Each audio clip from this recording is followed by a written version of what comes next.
Mike McDaniel.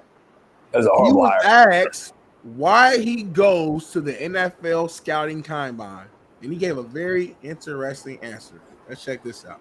Important for you to be here in person at the combine. Some coaches don't come. Why is it Another fucking, you know, that's unbelievable, man. Because I can't replace that face-to-face energy and human element that is so important.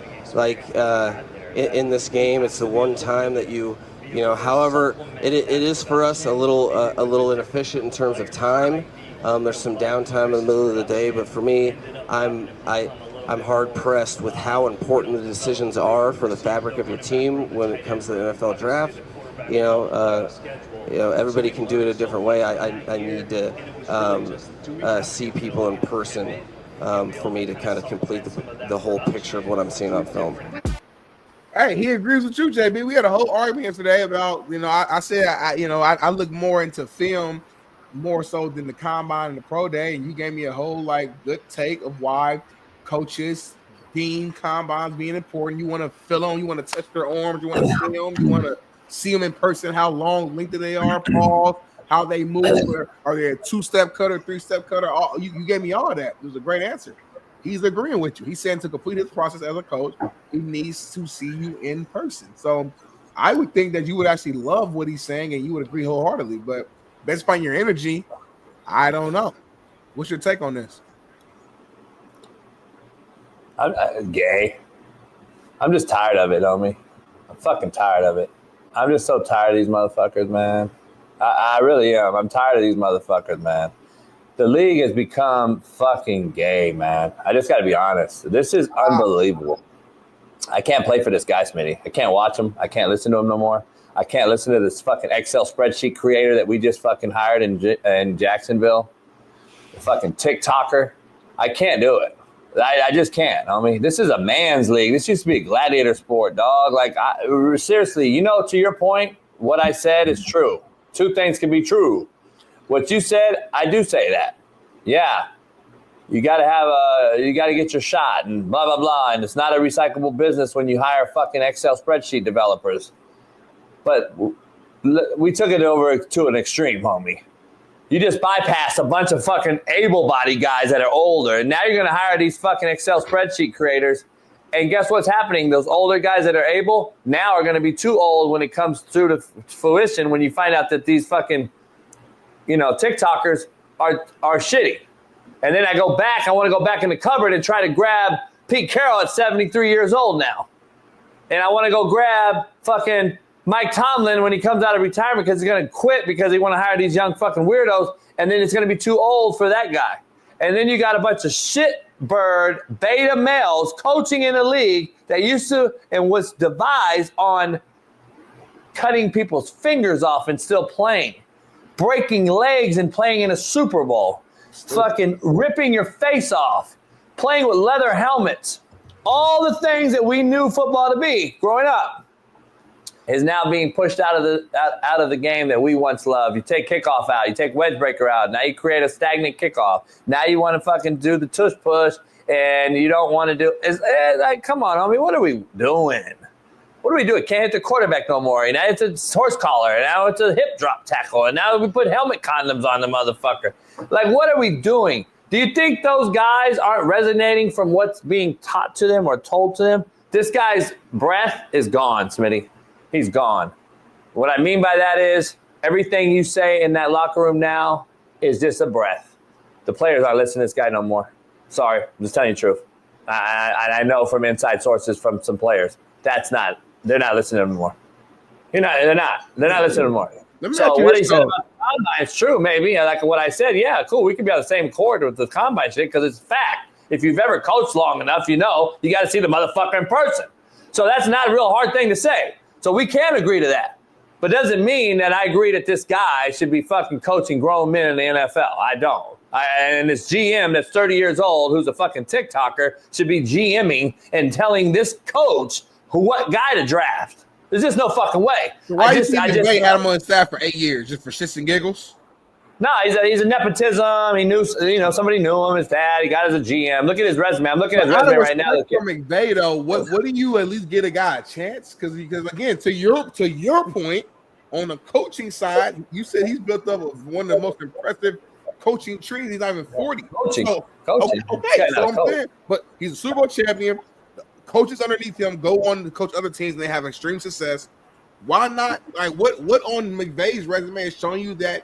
Well, I said I'll give him. That's what I'm saying. You gotta listen to what I said, though. Everybody out there, I said I'd give him a benefit of the doubt because he's coming from McVay. I said it. Well, that doesn't mean saying it, but then you're following up by not saying it. It doesn't mean I agree with it. I said I'll give him the benefit of the doubt. It doesn't mean I say, fuck yeah, he would have been the first guy I hire. Fucking TikTok. Also, to your second point, okay, I know you don't like Mike McDaniel. I get it. But your bigger point of like the league, like I'm not talking about the rules, I'm talking about specifically on the coaching side. You acting like there's just so many young, quote unquote, soft coaches going across the league. Like it's a lot of hard nosed coaches out here still in the NFL today. It's a good mixture of some older coaches, and then they're bringing some young guys. But even the younger guys ain't like some soft guy. Like Sirianni ain't some just soft coach. He's one of the better coaches. He's younger. But he's a hard-nosed, tough coach. He's not out here just being soft, just acting, you know what I'm saying? He's a football guy. You still got your OGs like Andy Reid, of course, and you still got Vrabel's a tough guy. You like Dan Quinn, still Raheem Morse. Like you still got cats out here, D'Amico Ryan. The list goes on and on. And then even some of the younger offensive-minded guys are guys like LaFleur, who I don't deem him as soft. Maybe he's not like the super hard-nosed, tough guy who you're used to doing, but he ain't some soft coach either. And he's shown that he can coach. Sean McVay, another guy. So, like, I don't know, but when I look at the current NFL coaches, I think sometimes it's a little overblown in terms of saying it's so soft and changed so much. And I don't know if it's as bad as you make it seem like at the NFL level, at least. At the head coaching level at the NFL. I don't know. But that's just my take. But moving on to probably some of the biggest. You can't even name me 5 hard-nosed coaches. But anyway, go ahead. You said I can't do what? Can't even name me 5 yards. You were reaching so hard right there. It was I wanted to laugh so hard, but I'm not. So let me see. Let me see. Dan Quinn. Let me see. I never used to have to see. Quinn, but I have to see. Dan Quinn. Every coach I can name you. Every coach. I can name you every coach in my era. Tomlin. What you call? You might want to call Pete Carroll hard nose. Did you call Pete Carroll hard nose? Yes. Okay, Pete Carroll. That's fine then. You really reached. Like you really have to think about Rich, I'm just thinking. You asked me a question on the spot. I have to just think real quick. I mean, like you should have to. You realize what you're saying, right? You realize what you're saying, right? Like you have to think. When the fuck did you have to think about a coach being hard nosed in the NFL, homie? Like, what the fuck are you saying? You just went against everything you said, homie. Every 32 coaches went all just the toughest motherfuckers around. Like, they were different. Tony Dungy wasn't like just a hard nosed just coach around there. He gonna coach you up tough, but he ain't. Why? How do you say that? Tony Dungy and Rex Ryan, two different people. Because you see how he is on social media. See, that's the thing, homie.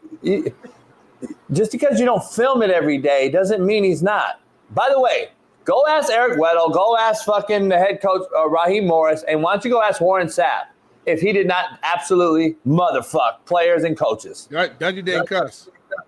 He didn't cuss. Let's go ask some guys. Like, that's the thing about it. You guys all go off of what you see and what the image is portrayed on a ESPN or some fucking situation that we think that is not spinned by mainstream media or by PR teams or marketing teams. Come on, homie. He ain't coaching football for shits and giggles because he's a fucking soft, fucking nice guy. Okay? That's not how he got in the business, Smitty. He did not get in the business for being a fucking smart, non-cussing guy. I love Tony Dungy. Christian wants to run for, I don't know what he wants to run for senator. Good. Does not mean he got into the business because he was a nice fucking guy. I didn't say he's I'm just telling you. There's multiple ways to skin a cat. And you don't have to cuss, Smitty. I'm not even saying cuss. Just because I cuss, I don't say You gotta cuss to coach. I never said that. Number one. I'm looking at the list. We got Sean Payton, Dan Campbell. We got John Harbaugh, Raheem Moore, Jonathan Gannon, Dan Quinn, Todd Bowles, Mike. Like, there's a lot of.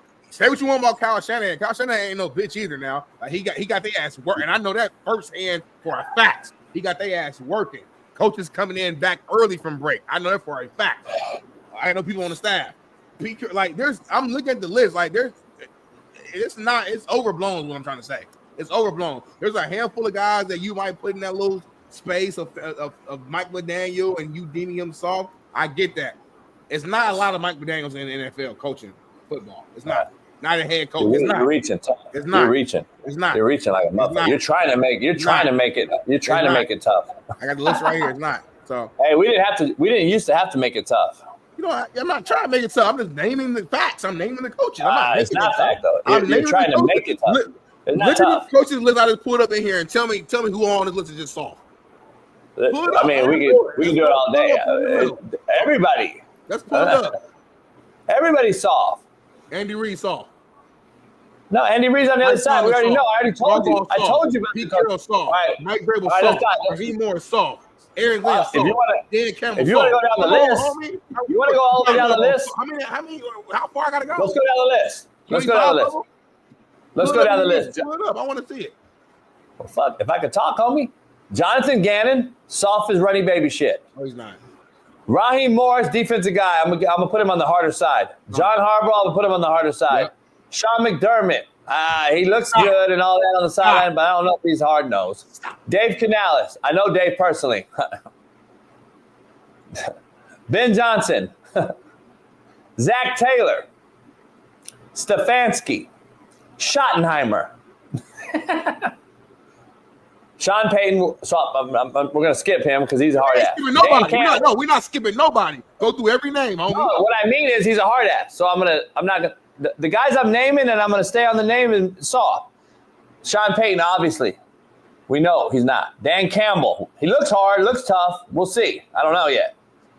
Matt LaFleur, offensive guy. I don't know if he's a pushover. I'm not going to say he's a pushover or anything. I'm not saying he's a hard-nosed fucking go in your ass type of getting your ass guy. D'Amico Ryans, I'm not saying he's a getting your ass guy either. He's a nice guy, in my opinion. Shane Steichen. Liam Cohen. Duval. Yeah, he's a fuck. He scares the shit out of me when I enter the locker room. Fucking Andy Reid, OG as it gets. Pete Carroll, OG as it gets. Jim Harbaugh, OG. Sean McVay. Woo! Come on. Mike McDaniel. Kevin O'Connell. No, he ain't good coach. Mike Vrabel. We know he's a hard nose. Kellen Moore. You don't even know yet. Brian Daboll, hard ass. Love him. Aaron Glenn. I like him. I think he's a hard nose. Nick Sirianni. I don't think he's hard nosed, but I don't think he's a bitch. So I'm not saying any of these guys are bitches, but I'm saying is soft versus hard. So I would not put Sirianni on the hard side. I would not put him on the hard side, though. Not on the soft list either, so. Mike Tomlin. Love him, gangster. Kyle Shanahan. I don't think he's soft. I don't think he's a hard-nosed fucking guy. Right now. Trust me, facts. Mike McDonald, defensive guy. I'm going to say soft. Todd Bowles. Say it. He's going to say it. He's going to say it. Todd Bowles. I love Todd Bowles. I thought he was a great fucking defensive mind. I just look at him as a head coach, and I'm like, I think he needs to be more of a defense coordinator. But that's just me. We're not doing that. Is he soft? I'm not going to say he's soft, but he's fair. He's real gray area. Brian Callahan. Who? Dan Quinn. Not soft. So that's more than half the league is soft. No, it ain't. You named 7 soft coaches, homie. It's 32. Come on, homie. Seriously. Come on. Be real. 32. So 25 out of the coaches ain't soft. There's 7 of them that's soft. And again, this is you saying they're soft. There's 7 coaches who you deem as soft. 25 who we agree not. Stop it. 7. Overblown, like I said.